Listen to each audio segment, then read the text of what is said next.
Hello dear student, आज हम operating system में मेमोरी मैनेजमेंट टेक्निक को पढ़ेंगे। कल हम लोगों ने पढ़ा था मेमोरी मैनेजमेंट होता क्या है। मेमोरी मैनेजमेंट का बेसिक अर्थ जो होता है कि हम सीपीयू को यूटिलाइजेशन को कैसे इम्प्रूव करें।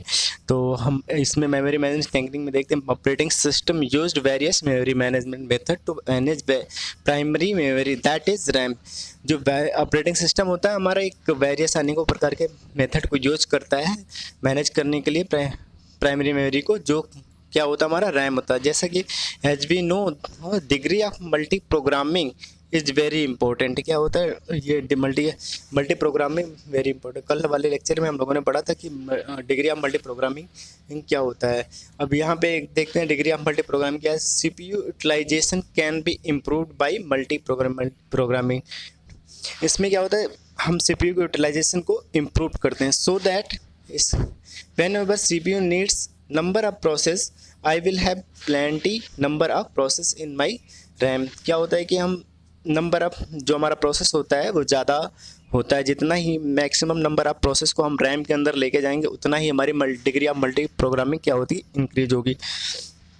मेमोरी मैनेजमेंट टेक्निक क्या होती है। मेमोरी मैनेजमेंट टेक्निक जो है टू टाइप्स की होती है, contiguous memory allocation and non contiguous memory allocation. Contiguous memory allocation को हम देखेंगे तो इसमें क्या होता है कि कंटिन्यूअस जो होता है प्रोसेस से, जैसे प्रोसेस को हम अगर स्टार्ट करते हैं इस तरह से तो हमारा P1 आया, फिर P2 आया, P2 प्रोसेस आएगा, फिर P3 प्रोसेस आएगा। मतलब कंटिन्यूअस प्रोसेस अपने उस ब्लॉक में शिफ्ट होते रहेंगे। कंटिन्यूअस मेमोरी एलोकेशन के मीन्स देखेंगे तो it's means that each logical object is placed in set of memory location. Memory के लोकेशन में प्लेस्ड होंगे with strictly consecutive address. Consecutive means होता है जो एक नंबरिंग के थ्रू होते हैं, जैसे 1 2 3 4। It divided into 2 part. तो इसको हम क्या कहते हैं, 2 पार्ट में डिवाइड करते हैं। फिक्स पार्टीशन जिसको हम स्टैटिक्स भी बोलते हैं, और दूसरा हमारा क्या होता है वेरिएबल पार्टीशन जो हमारा क्या होता है डायनेमिक होता है। जैसा कि आप डायग्राम में देख रहे हैं, P1 प्रोसेस मेमोरी को ब्लॉक साइज में, ये क्या है ब्लॉक साइज, उसमें P1 प्रोसेस गया है, फिर P2 P3 P4 इस तरह से जाएगा। उसके बाद हम आते हैं next non contiguous memory location. Contiguous memory location पे fragmentation is a problem that arise in the contiguous memory allocation. उसमें हमने जो कॉन्टिग्यूअस मेमोरी एलोकेशन पढ़ा उसमें सब जो फ्रेगमेंटेशन की सबसे बड़ी समस्या आती है।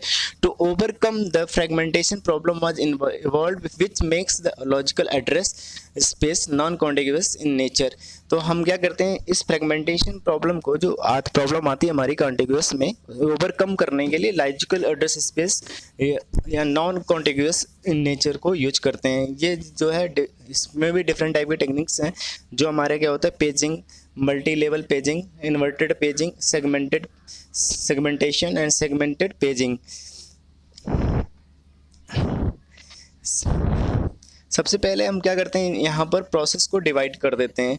क्या करेंगे, प्रोसेस को डिवाइड कर देते हैं और विन ब्लॉक डिफरेंट टाइप के ब्लॉक में क्या करेंगे, इसको इस तरह से P1 P2 एंड P3 या P4 ये हमारा प्रोसेस होता है। इसको हमने क्या किया, ब्लॉक में डिवाइड कर दिया। और हम कभी जब भी सिस्टम ऑन करते हैं तो हमारा ऑपरेटिंग सिस्टम क्या करता है, थोड़ा स्पेस लेता है अपने एक्टिव होने के लिए।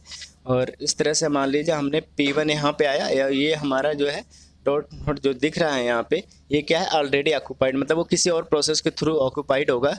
एंड P3 आया एंड P4 आया। इसमें क्या है कि नॉन कॉन्टिन्यूस में एक सीरियल नंबर या कंटिन्यूस प्रोसेस ब्लॉक में अरेंज नहीं होते हैं, डिफरेंट लोकेशन पे डिफरेंट नंबर पे अलॉट होते हैं। Thank you.